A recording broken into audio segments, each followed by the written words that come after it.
Dios le bendiga en esta noche, hermanos. Doy gracias al Señor por estar nuevamente en este lugar. Así como está, hermano, voy a pedir que abra su Biblia. Vamos a irnos ahora al libro de Lucas. Vamos a continuar, hermanos, con el tema una oración de intercesión. Voy a pedir que alguien, hermano Freddy, léame allí Lucas capítulo 3, versículo 21 y 22. Yo quiero que le preste atención a este pasaje de Lucas capítulo 3, versículos 1 y versículo 2. Otro hermano, por favor, que me lea Lucas capítulo 11, versículo 1 al versículo 4. Capítulo 11 de Lucas, versículo 1 al 4. Hermano Carlos puede leerme eso si quiere. Hermano Freddy, léame ese pasaje que le pedí, por favor. Para este estudio, hermanos, he tomado como base estos pasajes que los encontramos en el libro de Lucas. Este libro, hermanos, este evangelio fue escrito aproximadamente unos 30 años después de la muerte y resurrección de Jesús. Aquí hay que recalcar algo que es muy importante para la iglesia. Lucas no era de origen judío. Lucas, hermanos, no fue tampoco un apóstol. El mensaje de este evangelio fue dirigido, hermanos, a cristianos que provenían de la iglesia gentil, lo que los judíos le llamaban paganos. Uno de los temas que encontramos nosotros en este evangelio más relevante, hermanos, es la oración en la vida y el ministerio de Jesucristo. Cuando usted estudia este libro, se va a dar cuenta usted que la oración de Jesucristo sobresale en este evangelio. Cuando usted se pregunta, hermano, ¿y por qué 4 evangelios? Y allí viene, hermanos, una explicación muy bonita. Mateo escribe a una raza, Marcos escribe a otra, Lucas ya le expliqué, y Juan a la iglesia. Ahora, ¿por qué le llaman, en cierto lugar le llaman evangelios sinópticos? Tal vez alguno ha escuchado esa palabra. Pero evangelio sinóptico, hermanos, ¿qué significa esa palabra? Es cuando usted, hermano, ve un accidente ahí en la esquina. Uno de ustedes está parado en aquella esquina, otro está parado acá y otro está parado acá. Pero cada uno de ellos da un punto de vista sobre lo que está pasando allí. Entonces, Mateo, Lucas y Marcos son los 3 evangelios que le llaman sinópticos. Juan no está incluido en ellos. Y esa es la razón por la cual cuando usted mira unos ciertos pasajes en Mateo, que no va a encontrar en el libro de Marcos, que están en Marcos, que no lo va a encontrar en Lucas, porque cada uno de ellos da una explicación sobre un evento que Jesucristo, en este caso, estaba llevando a cabo. Cuando usted mire este pasaje que hemos visto acá, se va a dar cuenta usted que en otros pasajes no se encuentra. Entonces, hermanos, aquí, hermanos, encontramos algo que es muy importante, y es que la oración fue tan fundamental en el ministerio de Jesús que no hay temor en asegurar y en rectificar esto muy bien, hermanos, que toda su vida en la tierra de Israel, en sus milagros, sus sanidades, todo, hermanos, todo lo que nosotros miramos acá, estuvo completamente dedicado a lo que era la oración, precedido por la oración. Y para sus discípulos, hermanos, fue un máximo ejemplo. Y queda claro que Lucas demuestra el lugar de la oración en la vida de Cristo. Y es aquí donde nosotros muchas veces nos preguntamos como cristianos, ¿qué lugar ocupa la oración en nuestra vida? ¿Por qué la oración, hermano, en la vida de Cristo fue tan fundamental? ¿Por qué, hermano, fue tan importante, tan interesante la oración en la vida de Jesús? Y por eso que se hace hincapié mucho en esto. El lugar que debe ocupar, hermano, ella en nuestra vida y en todo lo que hacen cada cristiano, cada día.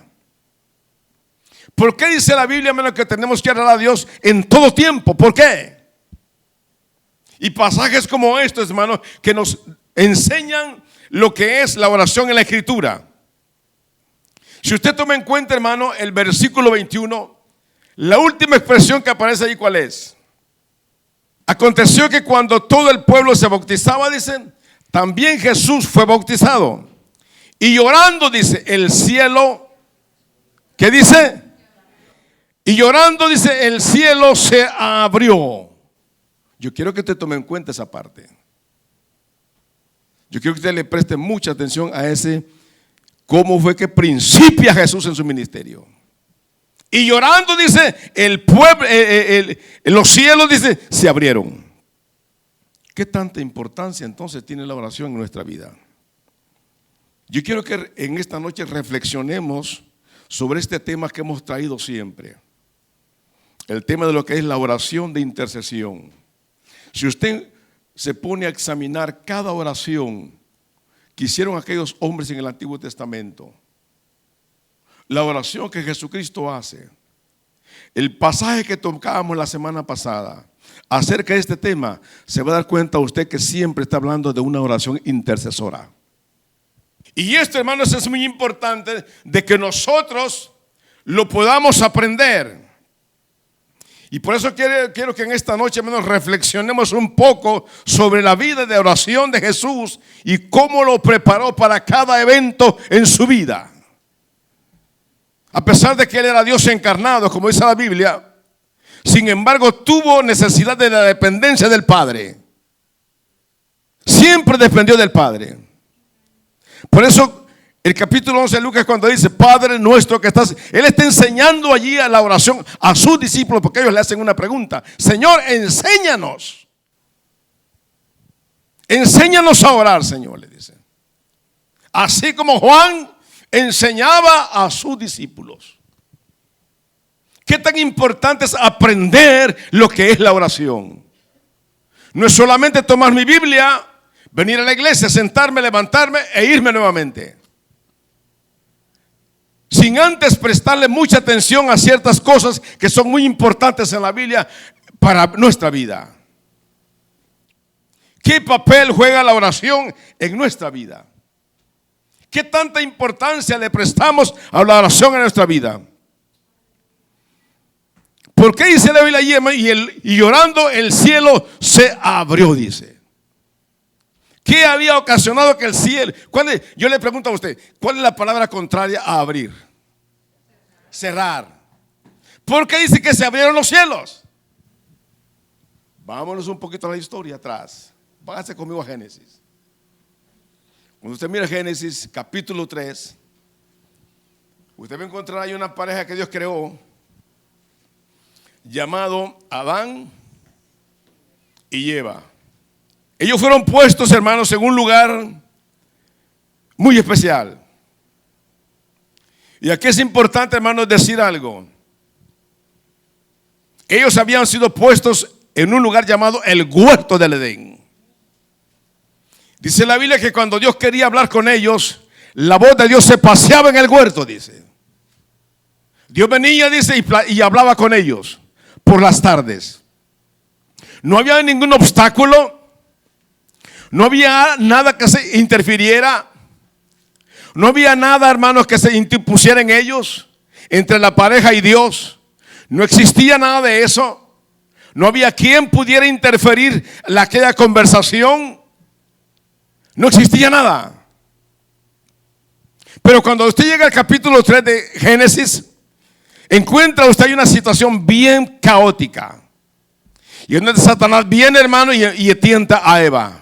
¿Cuánto tiempo pasó Satanás tentando a Eva? La Biblia no lo dice.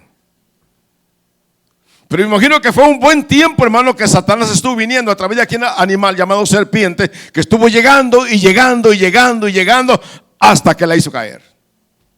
Y allí viene, hermano, y aquella comunión que existía con Dios se interrumpió. Y cuando usted llega al versículo 22, mire lo que dice ahí la Biblia. Y dijo Jehová Dios: he aquí el hombre es como uno de nosotros, sabiendo el bien y el mal. Ahora pues, que no alargue su mano y tome también del árbol de la vida y coma y viva para siempre. Verso 23. Y los sacó, dice. Los sacó Jehová del huerto del Edén, dice. ¿Por qué Dios los sacó? Porque habían pecado. ¿Qué hace el pecado en la vida de nosotros? ¿Qué hace el pecado, hermano, en la vida suya y mía, en la presencia de Dios? ¿Qué es lo que pasa con la presencia de Dios en nuestra vida? ¿Se da cuenta usted qué importante es, hermanos? ¿Por qué la Biblia siempre dice, hermanos? Orar sin cesar, dice, para no caer, dice, en la tentación, dice. Eso no significa que usted y yo seamos perfectos. Eso no significa que usted y yo no tengamos una naturaleza caída. Dios entiende eso. Pero hay que entender también una cosa. ¿Qué es lo que provoca el pecado en nuestra relación con Dios? ¿Qué es lo que hace el pecado? Y aquí dice en el verso 23: y lo sacó Jehová del huerto del Edén para que labrase la tierra de que fue tomado, dice. Verso 24: echó pues, dice, fuera al hombre y puso al oriente del huerto de Edén querubines, dice. Y una espada encendida que se revolvía por todos lados para guardar el camino del árbol de la vida, dice. Automáticamente, hermano, allí la relación con Dios quedó interrumpida a como estaba en el huerto. La relación con Dios ahora iba a ser diferente, porque Dios en el versículo 21, mire lo que dice: y Jehová Dios hizo al hombre y a su mujer túnicas de pieles de animales. ¿Qué significa eso? Es cierto que el hombre pecó, cayó allá, se interrumpió la relación que había con Dios. Pero para que existiera esa relación o siguiera existiendo, Dios anticipó a lo que dice el versículo 22 abajo. Que Dios dice que ellos, cuando se vieron desnudos, cuando usted retrocede casi al principio, ya por el versículo 7 en adelante, ahí aproximadamente Dios le dijo que ellos estaban escondidos. Y él le dijo: Adán, Adán, ¿dónde estás? Me escondí, dice, porque estaba desnudo. Había quedado al descubierto. Aquí hay algo muy importante, hermano. Mire qué importante es eso. Ellos podían verse, hermano, su desnudez y no se daban cuenta de lo que estaba pasando en ellos. No había esa malicia que existe hoy día, que tenemos los hombres. Pero cuando caen, les dio vergüenza, porque dice que se encontraron que estaban desnudos. Dice que se taparon con hojas. Con hojas. Se taparon. Eso tipifica, hermanos, la justicia humana, la justicia del hombre. Pero ahora viene Dios y hace un sacrificio y los cubre con pieles de animales. Eso significa que hubo derramamiento de sangre. Esa es la justicia de Dios. Una es la justicia del hombre y otra es la justicia de Dios. Eso es cuando el hombre dice: yo no necesito el evangelio, yo soy una buena persona, yo soy acá, yo no le hago mal a nadie, yo no digo malas expresiones, yo esto y lo otro, yo ayudo a la gente pobre. Eso es la justicia humana. Eso a Dios no le importa. Si usted cree que eso lo va a salvar, se equivocó. Porque usted entonces me está diciendo que es mejor que el sacrificio de Jesucristo, que es mejor que lo que Cristo hizo en el Calvario. ¿Y qué es lo que dice la Biblia? Sin derramamiento de sangre no hay remisión de pecado, dice. Para esto, dice la Biblia, apareció el Hijo de Dios, para deshacer, dice, ¿qué? Las obras del diablo. Entonces, en este caso, hermanos, los querubines tenían la tarea de impedir al hombre llegar hasta el árbol de la vida. Mientras estuvieran bajo la carga del pecado, el pecado separó al hombre de su creador. Eso es lo que hace el pecado: separar al hombre de su creador, no del creador al hombre. No. No confundamos esos dos términos. Cuando el hombre peca, Dios no se separa de él, sino que el hombre automáticamente está poniendo una barrera. Dios siempre busca al hombre y siempre lo ha buscado. Dios siempre ha proveído para que el hombre mantenga una comunión con Dios. Y eso es muy importante de que nosotros lo tengamos presente. En este caso, hermano, el pecado es la semilla del infierno y eso se dejó ver rápidamente en el capítulo 4. Cuando usted entra al capítulo 4 de Génesis, usted encuentra ahí rápidamente, hermanos, que viene Caín y mata a Abel. Empieza, hermano, la corrupción. Empieza aquel estado de decadencia, de degeneración en la vida del ser humano. Tanto que cuando llegamos al capítulo 6, en el versículo 6, ¿qué es lo que dice?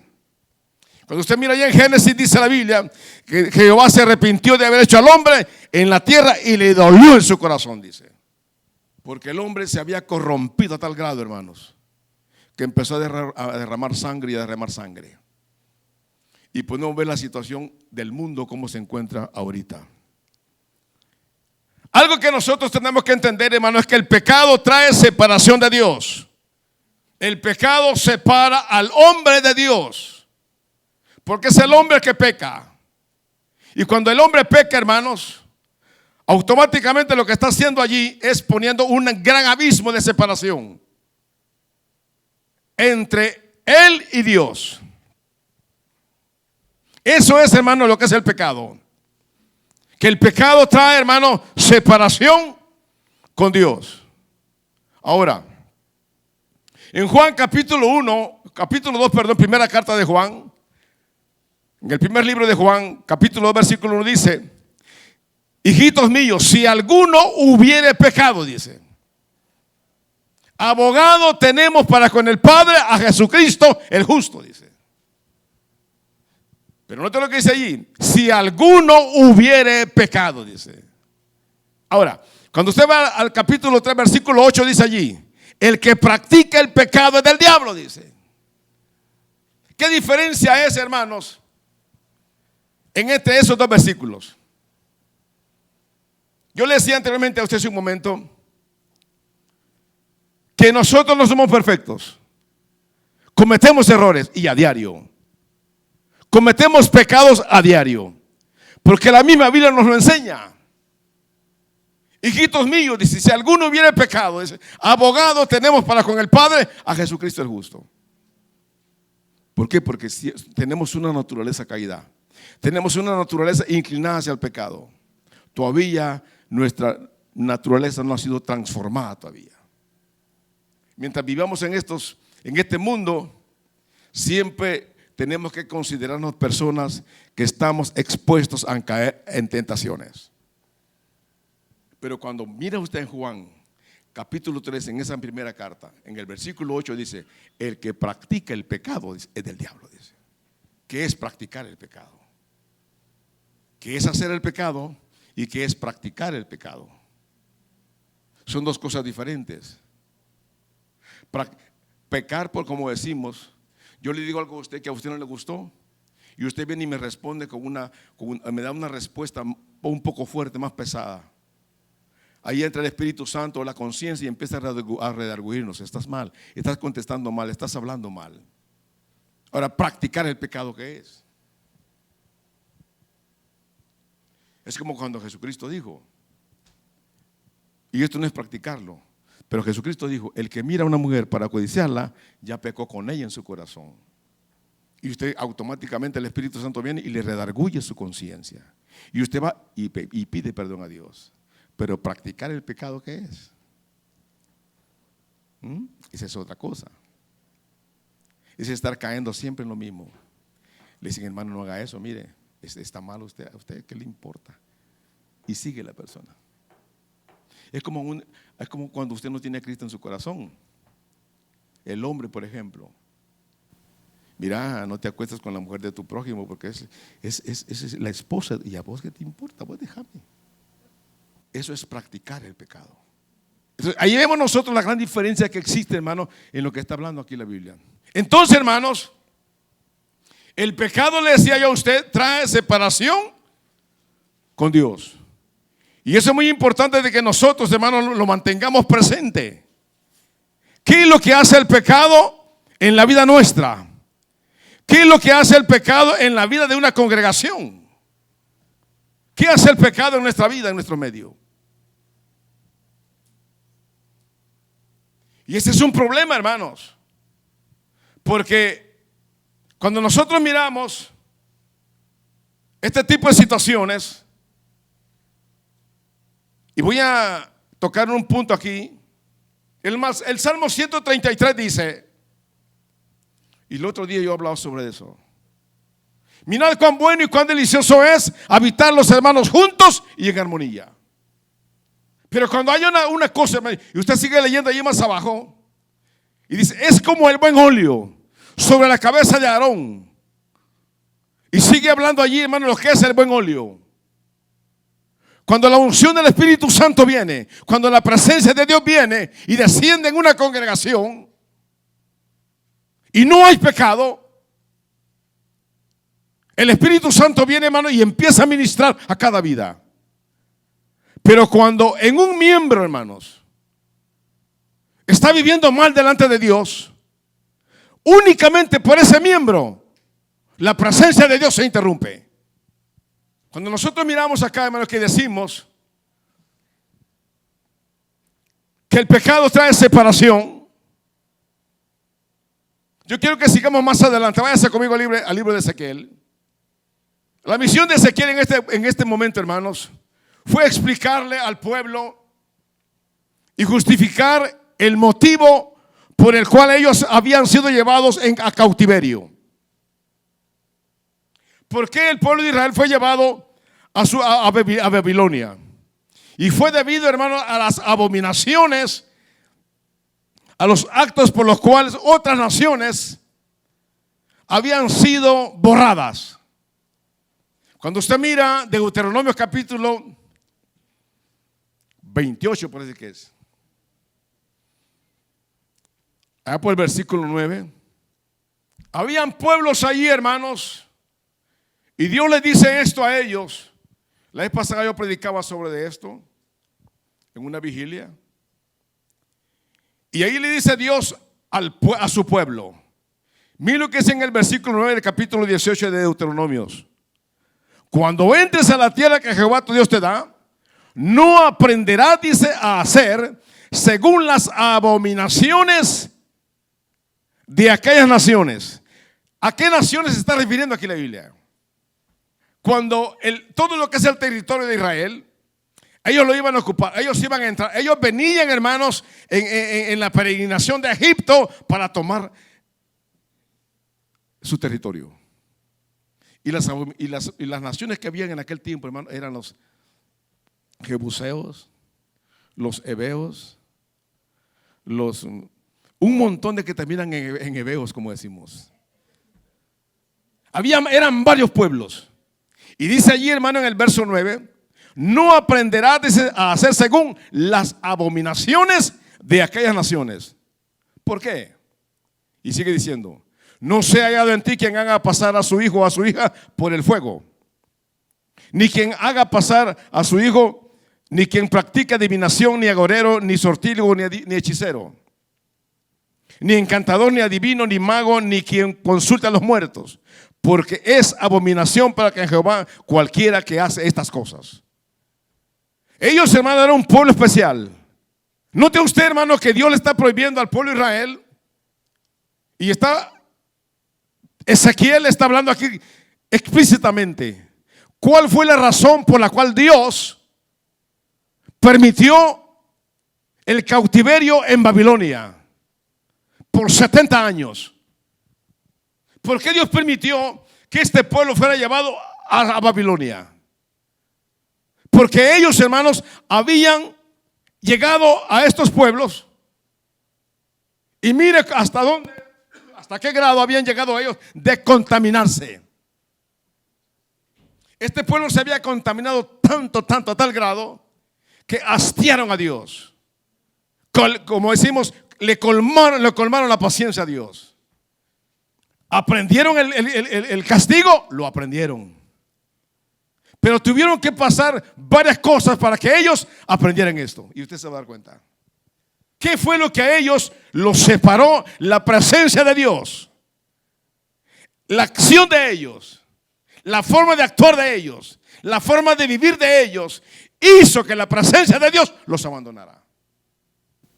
Entremos rápidamente. Capítulo 8, mira lo que dice. Versículo 2.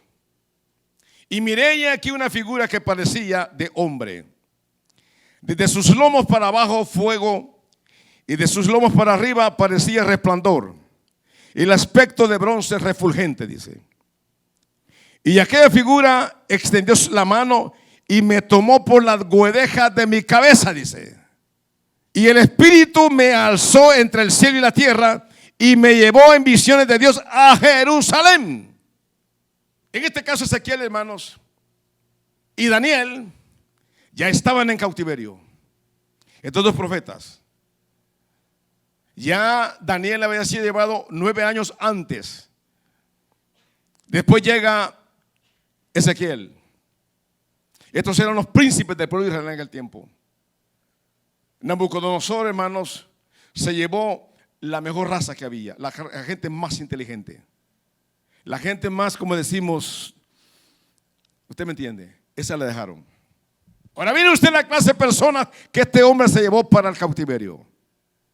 Y él estaba, hermano, según dice el versículo 1, dice que estaba sentado en mi casa y los ancianos de Judá estaban sentados delante de mí. Y ahí se posó sobre mí la mano de Jehová el Señor, dice. Y lo tomó, dice, por las guedejas de su cabeza, dice. ¿Cuáles son las guedejas? No va a pensar que lo tomó el pelo, no. Las guedejas son estas partes de aquí que tenemos aquí, a los lados de aquí de la cabeza. Esas son las guedejas. Lo tomó de allí y se lo llevó, dice, a Jerusalén en visión, dice. Y mire lo que Dios le muestra a este hombre allí.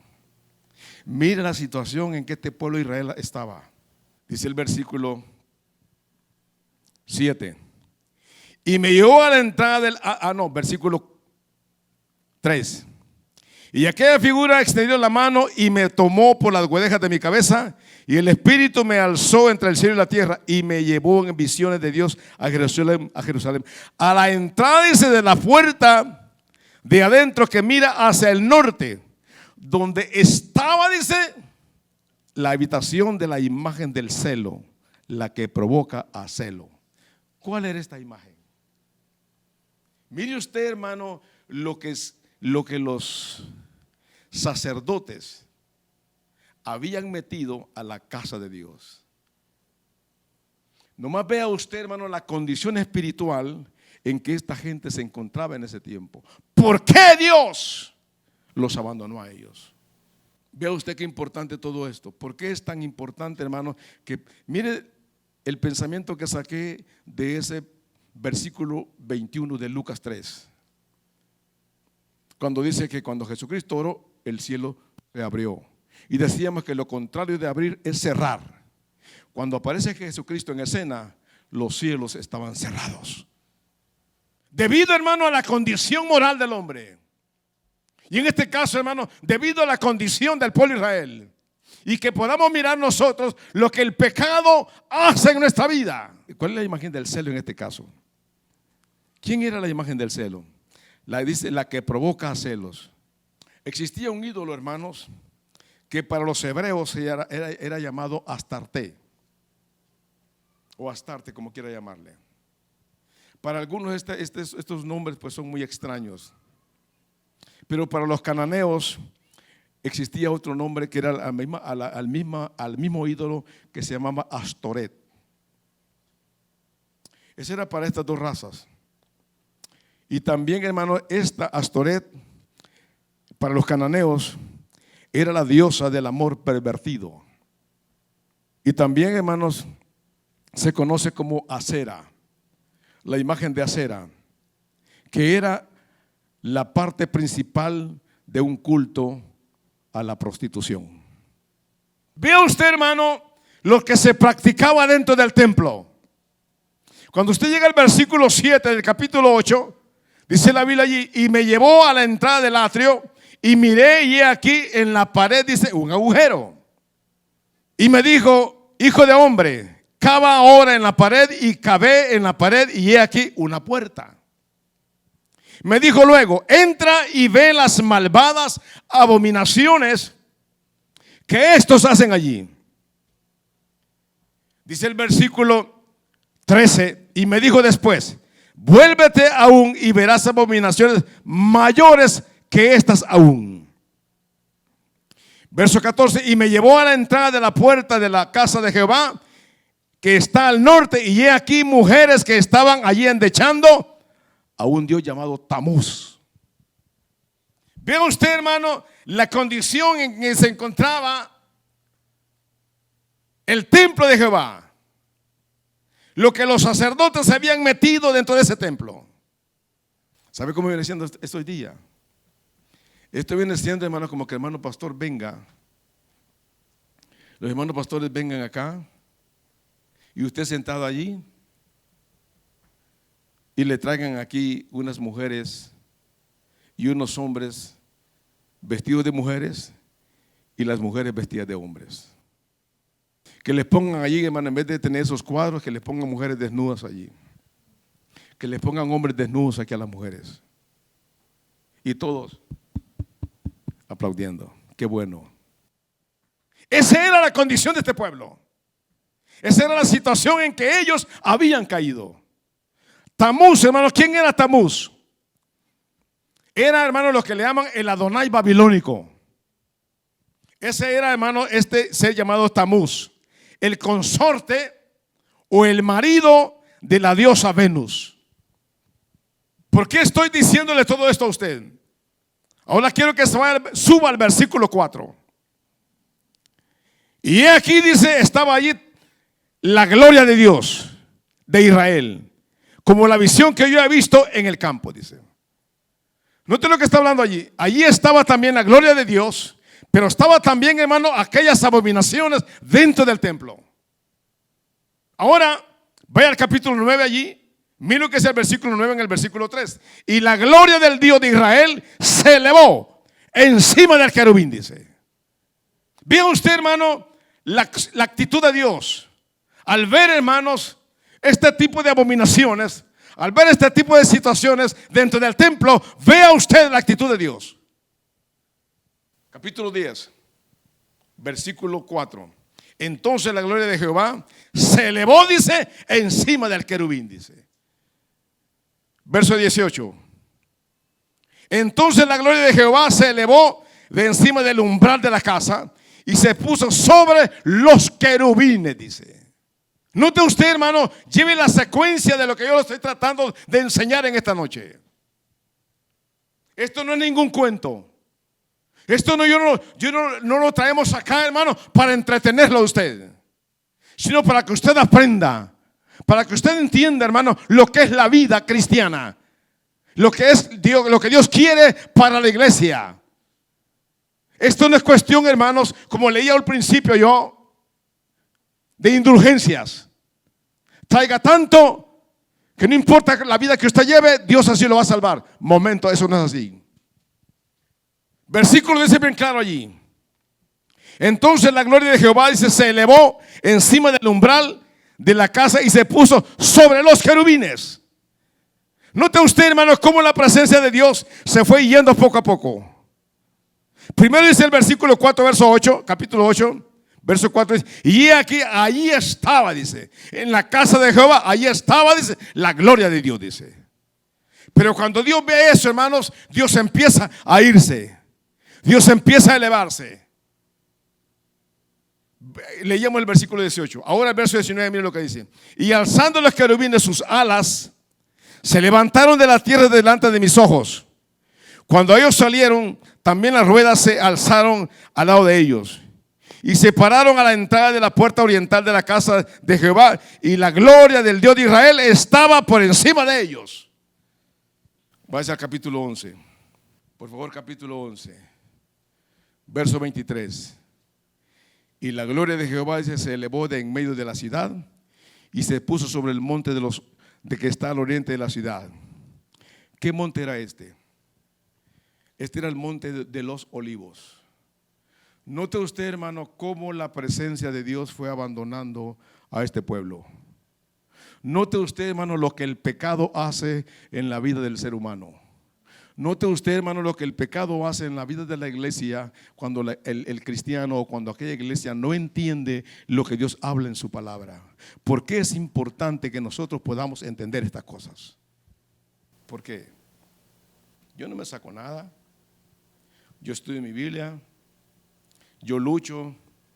Yo trato de llevar mi vida cristiana. Pero tengo un compromiso. Que Dios un día me llamó y es predicar su palabra. No es venir a entretenerlo a usted. No es venirle a decir a usted, hermano, deme $10, Dios le va a dar 100. No es venir aquí a decirle a usted, deme 100, que Dios le va a dar 1000. No importa cómo usted vive, hermano, usted, Dios lo va a prosperar, Dios le va a dar esto. No, eso no es evangelio, no se equivoque, eso no es evangelio. Y eso indigna, hermanos. Dice allí, y la gloria de Jehová se elevó de en medio de la ciudad, dice. Note, estaba en el templo, se fue yendo poco a poco. La gloria de Dios se apartó. ¿Por qué? Porque había abominación dentro del pueblo de Dios, en la iglesia. Cuando nosotros como cristianos no aprendemos a entender la vida cristiana y venimos a la iglesia como ir a un cine, como ir a un parque, estamos mal delante de Dios. Porque venir a la iglesia, hermanos, es para venir a fortalecernos en el Señor y a conocer a Dios cada día, a sumergirnos cada día más en su presencia. De eso se trata. No se trata de venir a pasar el tiempo. Ahora, esta presencia de Dios, esta gloria de Dios que abandonó al pueblo de Israel, ¿cuándo va a retornar? Váyase conmigo a Zacarías, el antepenúltimo libro de los profetas menores. Zacarías capítulo 14, verso 4, que es lo que dice. Del lugar, hermano, de donde Dios se apartó del pueblo de Israel, cuando leíamos en el capítulo 11, cuando dice ahí la escritura, hermanos, en el capítulo 11, y la gloria de Jehová se elevó de en medio de la ciudad, y se puso sobre el monte que está al oriente de la ciudad. Está hablando del monte de los olivos. Ahora mire lo que dice Ezequiel capítulo 43, versículos 2 en adelante. Dice, y he aquí la gloria de Dios de Israel que venía del oriente, y su sonido era como el sonido de muchas aguas, y la tierra resplandecía a causa de su gloria. Y el aspecto de lo que vi era como una visión, como aquella visión que vi cuando vine para destruir la ciudad. Y las visiones eran como la visión que vi junto al río Quebar, y me postré sobre mi rostro. Y la gloria de Jehová entró, dice, en la casa por la vía de la puerta que daba al oriente, dice. ¿Cuándo va a regresar la gloria de Jehová a esa casa? ¿En qué momento va a regresar la gloria de Jehová a esa casa?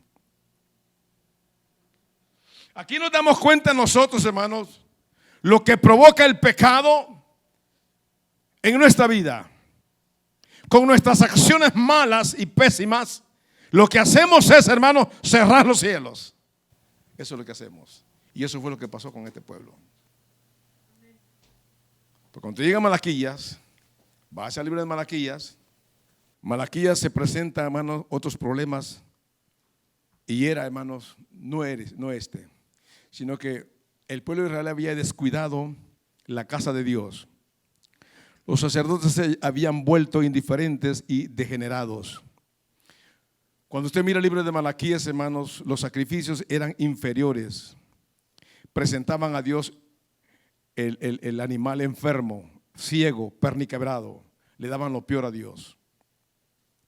Cuando usted mira el libro de Malaquías, hermanos, se habían vuelto muy descuidados en lo que eran los diezmos y las ofrendas. Y habían vuelto a las prácticas común de matrimonios mixtos con vecinos, con pueblos paganos. Cuando usted mira el libro de Malaquías, al final, hermanos, como le decía hace un momento a usted, que los actos por los cuales otras naciones habían sido borradas, pero para Israel, hermanos, fue nada más una corrección. ¿Lo aprendieron? Sí, claro, lo aprendieron. El cautiverio, este cautiverio ellos lo aprendieron. A ellos les enseñó este cautiverio.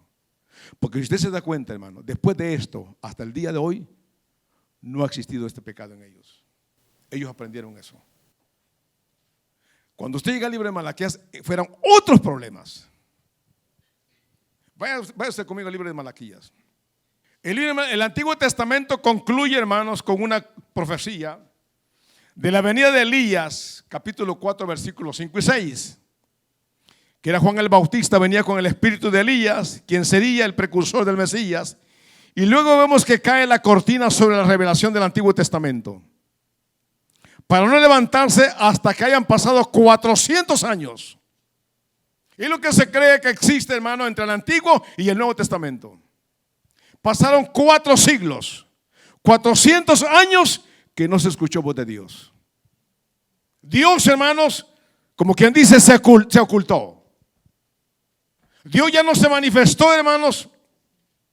Y cuando el ángel de Jehová anunció la venida de aquel que iría delante del que había de venir con el espíritu y el poder de Elías, la última profecía del Antiguo Testamento, hermano, una revelación de un pueblo rebelde, un pueblo insincero, pero también había un remanente fiel. Pero, hermanos, note usted que en este libro de Malaquías existen unas frases que a mí me llamaron mucho la atención. Y esto también, hermanos, es digno de mencionarlo acá. Vea usted en el capítulo 1, versículo 2. Dice de allí: yo os he amado, dice Jehová. Y mire, hermanos, cómo le echaban en cara a Dios. Vea usted, hermano, las expresiones que aparecen allí entre signos de interrogación. Yo quiero que usted le preste atención y se ubique en ellas. Que nos ubiquemos en ellas. Y mire lo que esta gente le dice a Dios. Yo os he amado, dice Jehová, y dijisteis. Ellos decían esto: ¿en qué nos amasteis? A ver, dinos, ¿en qué nos amasteis? Echándole en cara a Dios, hermano, con estas palabras. Mira lo que es el versículo 6. El hijo honra al padre y el siervo a su señor. Si pues yo soy padre, ¿dónde está mi honra? Si soy señor, ¿dónde está mi temor? Dice Jehová de los ejércitos a vosotros, oh sacerdotes, que menospreciáis mi nombre, y decís: ¿en qué hemos menospreciado tu nombre? Note usted, hermano, las palabras que ellos le están tirando en cara al Señor acá. Yo quiero que usted le preste mucha atención a esto. Verso 7 dice: en que ofrecéis sobre mi altar pan inmundo, y dijisteis: ¿en qué te hemos deshonrado? Mire hasta dónde llegaba, hermano, la ceguera de este pueblo, la condición espiritual en que ellos se encontraban acá. Si usted, hermano, le marca y se va a su casa y empieza a analizar estos pasajes, se va a dar cuenta, hermano, que el pueblo acá le estaba echando en cara a Dios ciertas cosas. Vemos aquí la condición en que este pueblo se encontraba. Allí mismo en el capítulo 9, versículo 13 dice: habéis además dicho: oh, qué fastidio es esto, y me despreciáis, dice Jehová de los ejércitos, y trajisteis lo hurtado, o cojo, o enfermo, y presentasteis ofrendas. ¿Aceptaré yo eso de vuestra mano? Dice Jehová. Más adelante, miren lo que dice allí en el capítulo 2, verso 17. Habéis hecho cansar a Jehová con vuestras palabras, y decís: ¿en qué te hemos cansado? ¿Cómo escucha todo esto usted en labios de esta gente? Si usted analiza estas palabras, se va a dar cuenta usted, hermano, lo que esta gente estaba haciendo para con Dios. Se habían endurecido tanto, hermano, habían caído en cierta situación que no se daban cuenta, hermano, en el nivel en que estaban. Mira lo que es en el capítulo 3, versículo 6. Porque yo, Jehová, no cambio. Por esto, hijos de Jacob, no habéis sido consumidos. Desde el día de vuestros padres os habéis apartado de mis leyes y no las guardáis. Volveos a mí y yo me volveré a vosotros. Ha dicho Jehová de los ejércitos, mas dijisteis. Otra vez aparece esa palabra allí. ¿En qué hemos de volvernos? Dice. ¿En qué nos vamos a volver a ti? ¿Acaso te hemos ofendido? ¿Acaso te hemos robado? Mira lo que es el versículo 7, versículo 8. ¿Robará el hombre a Dios? Dice. Pues vosotros me habéis robado, dijisteis. ¿En qué te hemos robado? En vuestros diezmos y en vuestras ofrendas. Verso 14, mira lo que dice allí. Habéis dicho, por demás es servir a Dios. ¿Qué aprovecha que guardemos su ley y que andemos afligidos en presencia de Jehová de los ejércitos? Decimos, pues ahora, bienaventurados son los soberbios y los que hacen iniquidad. No solo son prosperados, sino que tentaron a Dios y escaparon. Note usted, hermano, la condición en que este pueblo se encontraba. Note usted eso. Era una condición deplorable. Era una condición, hermano, caótica. Y esto pasa, hermano, cuando el pueblo descuida su vida, su relación con Dios. Mayormente en este tiempo que la iglesia vive, mayormente en este tiempo que nosotros vivimos, tenemos que prestarle mucha atención al estilo de vida que nosotros llevamos. Los tiempos, hermanos, hemos dicho siempre, los tiempos son difíciles. Es cierto que no podemos dar fechas para la venida de Cristo, no se puede hacer eso. Quien hace eso es un hereje, es un apóstata. Quien hace eso no entiende la Escritura, porque Jesucristo no da, hermanos, fechas para su venida. Lo que da es un tiempo. Son tiempos que se deben de conocer. Pero ve usted, hermano, en el versículo 4, capítulo 4, dice, versículo 5, perdón. He aquí yo os envío el profeta Elías, antes que venga el día grande y terrible. Él hará volver el corazón de los padres hacia los hijos y el corazón de los hijos hacia los padres. No sea que yo venga y hiera la tierra con maldición. Esas fueron las últimas palabras, hermano, del profeta Malaquías. Ahora, volviendo, hermano, a Lucas capítulo 3. Ahí dice la escritura, hermano, y llorando el cielo se abrió. Y decía, hermano, que lo que hace el pecado es cerrar los cielos. La presencia de Dios se escapa. ¿Se recuerda usted cuando los hijos de Alí? ¿Sabe usted qué significa la palabra Icabod? La gloria de Jehová fue traspuesta, dice. ¿Por qué es importante, hermanos, poder nosotros entender lo que es la vida cristiana? ¿Por qué es tan importante? Muchos de nosotros venimos a la iglesia, lamentablemente, hermanos, no hemos alcanzado a entender lo que es la vida de un cristiano. ¿Qué es lo que Dios demanda de nosotros? Esto no es, hermano, que usted cambió de los testigos de Jehová y se volvió mormón. Esto no es así. No. Yo le decía a usted, hermano, que la iglesia no nace en este mundo. La iglesia nace en la mente y en el corazón de Dios. Y eso es bíblico porque la Biblia lo dice. Efesios 1:4 y otros pasajes. Dice la Biblia que Él nos escogió desde antes de la fundación del mundo. Antes de que este mundo fuera creado, Dios, en la mente y en el corazón de Dios, ya estaba usted en la lista de Él. Entonces, esto es importante que nosotros podamos entenderlo, hermano, que lo que la oración hace es, hermano, es cerrar las puertas del cielo para nosotros. Es por eso que muchas veces, hermanos, tenemos que desgargantarnos muchas veces, cantando, gritando, pataleando aquí en la iglesia, y salimos muchas veces peor que como venimos. Lamentablemente así es. ¿Por qué? Porque no hemos entendido, hermano, lo que es en realidad la vida cristiana, la vida de un cristiano. Y mire usted qué tanto, hermanos, la Biblia nos enseña a nosotros acerca de lo que son estas cosas. La oración, hermano, eficaz, dice la Escritura, capítulo 11 de Lucas, verso 9, dice que la oración eficaz, en otro pasaje dice que la oración eficaz del justo puede mucho, dice. Y en Lucas 11, 9 dice, llamad, dice, y se os abrirá, dice. Llamad, dice, y se os abrirá. Nosotros esperamos que las puertas se abran. No, las puertas de los cielos se van a abrir si nosotros venimos y aprendemos a llamar y aprendemos a vivir lo que es, hermano, la vida de un cristiano. Los grandes hombres de Dios, hermanos, su vida estuvo caracterizada como una vida de oración. Los grandes avivamientos que han surgido en la historia, hermanos. Aquí hubo un gran avivamiento el siglo pasado, al principio, en el 2000, en el 1906 parece que fue. Un varón llamado William Seymour, un hombre de raza, de un morenito. Y hasta el día de hoy está el testimonio de él, hermano, en la calle Azusa.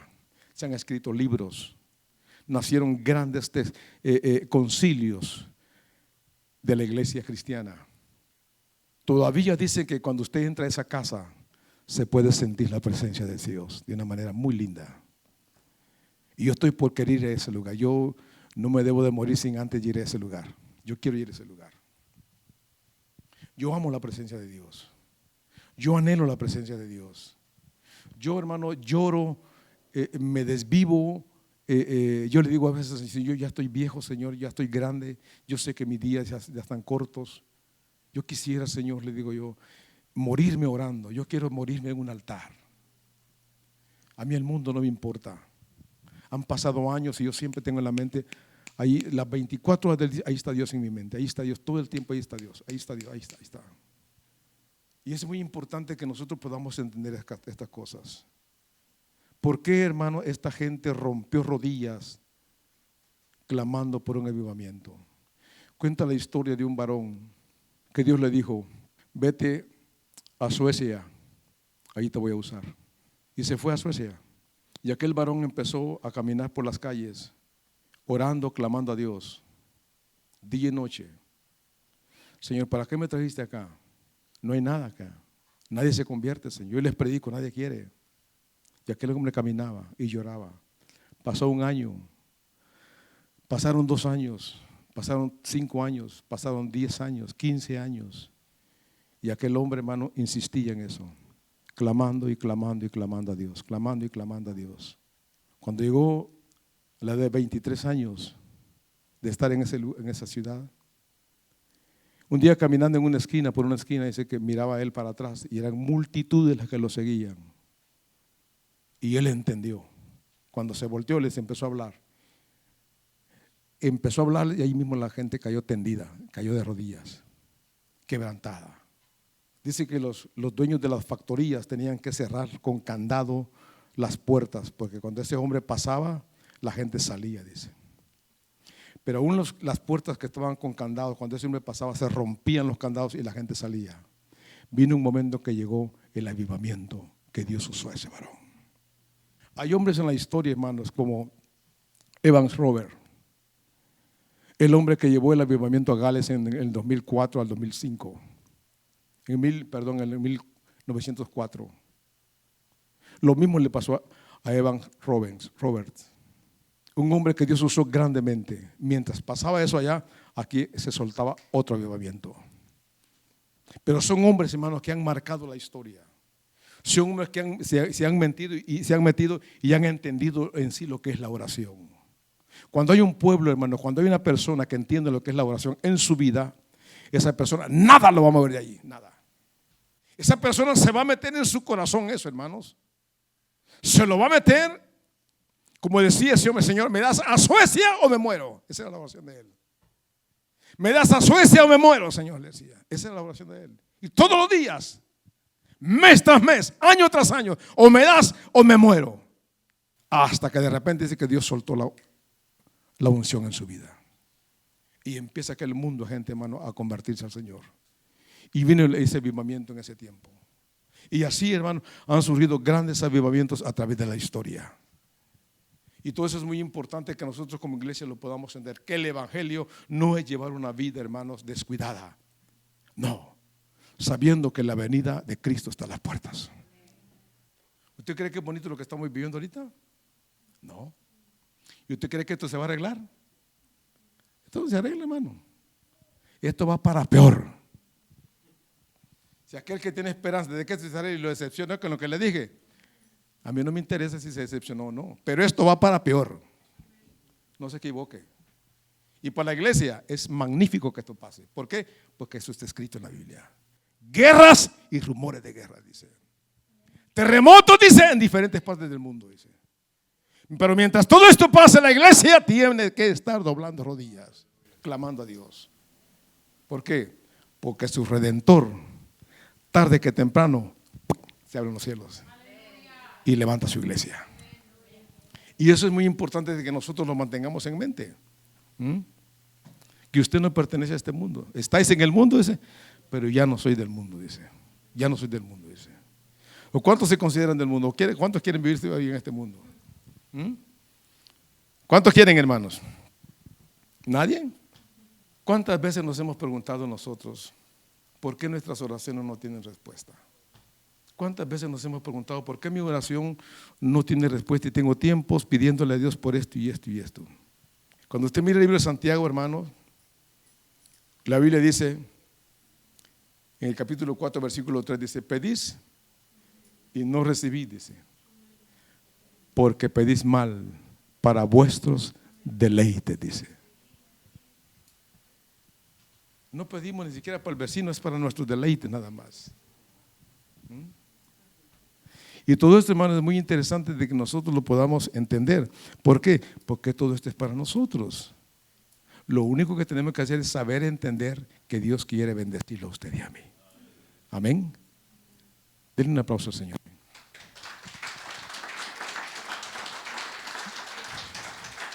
Yo sé que ya es un poco tarde, hermanos. Terminamos con esto, vamos a dejarlo aquí. Vamos a orar. Señor, estamos delante de tu presencia, mi Dios. Te damos gracias el día de hoy por tu palabra que ha venido a ser expuesta, mi Dios, a nosotros, mi Dios, de parte de nuestro pastor Ever, mi Dios. Yo te pido, mi Dios, que le des una sabiduría, que le des entendimiento más todavía, que le des tu palabra, la unción como siempre se la has dado, pero que sea más, mi Dios, para que Él pueda instruir también al pueblo, pueda instruirnos a cada uno de nosotros y que nos llegue, mi Dios, la sabiduría tuya, mi Dios, y que podamos hacerlo, mi Dios, con denuedo, con poder, y que podamos hacer, mi Dios, conforme lo que tú quieres que hagamos, mi Dios. Que tu presencia esté en este lugar, que la Shekinah de Jehová esté en este lugar y que tu presencia nos dirija como el pueblo de Israel, mi Dios, y que podamos ser instruidos para la guerra con el enemigo, porque ahora se ha puesto la guerra grande, pero sabemos muy bien que los tiempos son malos, pero quiere decir que Cristo viene pronto. Tú vienes pronto por una iglesia, mi Dios. Te doy gracias por el día de hoy, por estos ayunos que hemos tenido, mi Dios. Bendice a cada uno de los que participó y también, mi Dios, que nos pongas, nos fortalezcas en el espíritu, que podamos hacer guerra al diablo, mi Dios, y que podamos hacerlo siempre, mi Dios. Y prepara este pueblo, prepara esta iglesia, prepara a cada líder, a cada diácono, a cada servidor, a cada maestro, a cada persona que venga a este lugar, y que tu presencia se mantenga en este lugar siempre, y que podamos hacer, mi Dios, conforme a tu voluntad. En el nombre de Jesús bendecimos a tu pueblo. Amén y amén.